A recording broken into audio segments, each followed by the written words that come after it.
हाँ चलिए अब देखते हैं इसमें कि इसमें दिख रहा होगा कि R1 और R2 किस क्रम में है? श्रेणी क्रम में। क्यों? क्योंकि देखिए इस प्रतिरोध का ये पहला सिरा, ये दूसरा सिरा, इसका ये पहला, ये दूसरा। जब पहले प्रतिरोध के दूसरे सिरे को और दूसरे प्रतिरोध के पहले सिरे से जोड़ा जाए, मतलब उनकी सिरे जो है विपरीत होना चाहिए। 1 2 1 2 या 2 1, तो वो कौन सा क्रम होगा? श्रेणी क्रम। कौन सा क्रम होगा? पहले देखो ये प्रथम प्रतिरोध का दूसरा सिरा, ये दूसरे प्रतिरोध का पहला सिरा।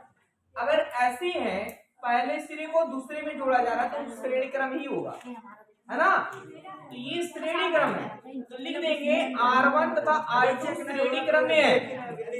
तो तुल्य प्रतिरोध जो होगा R बराबर R1 प्लस R2, तो यहाँ जो आएगा तुल्य प्रतिरोध वो R1 और R2 का मान होगा।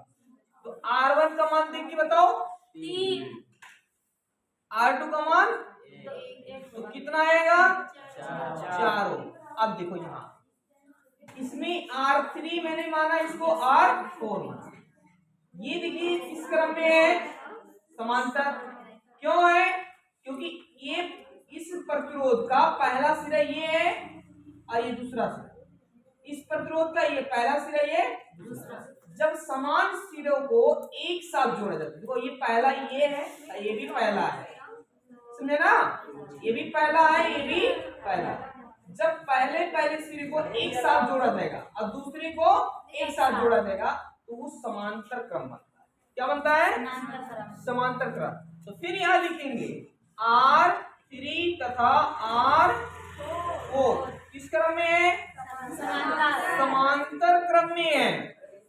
तो जब समांतर क्रम में होगा तो तुल्य धारिता क्या होगा? तो धारिता नहीं होगा, यहाँ प्रतिरोध होगा, वो तो संधारित्र।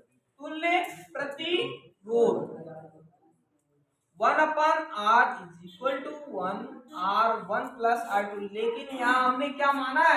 R3 और R4, तो यहाँ R3 प्लस R4 ये लिखेंगे।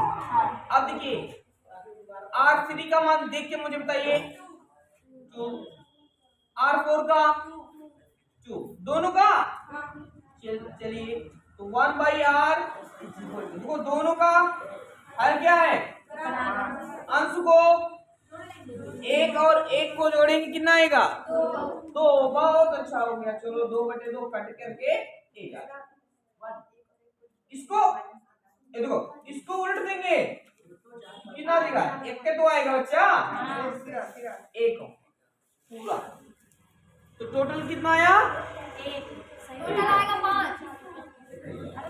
अभी का टोटल आया ये तो R3 और R4 है।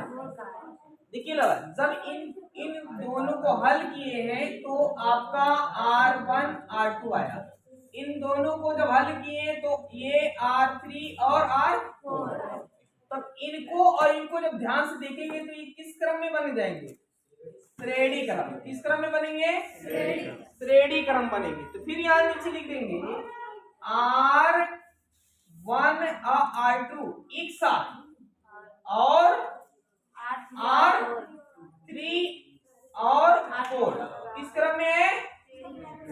श्रेणी क्रम में। किस क्रम में है? श्रेणी क्रम में है। तो इनका तुल्य धारिता क्या होगा? R बराबर R12 R12 plus R3 plus 4 R3, 4। तो मुझे बताओ R12 का मान कितना आया था? कहाँ गया? R12 का मान 4, बस 4। और बच्चों बताओ R3 और 4 का 1 आया, 5 आ जाएगा बस। इसको हम जोड़ेंगे डाला R1 R2 R3 R4, सबका मान कितना आएगा? 5।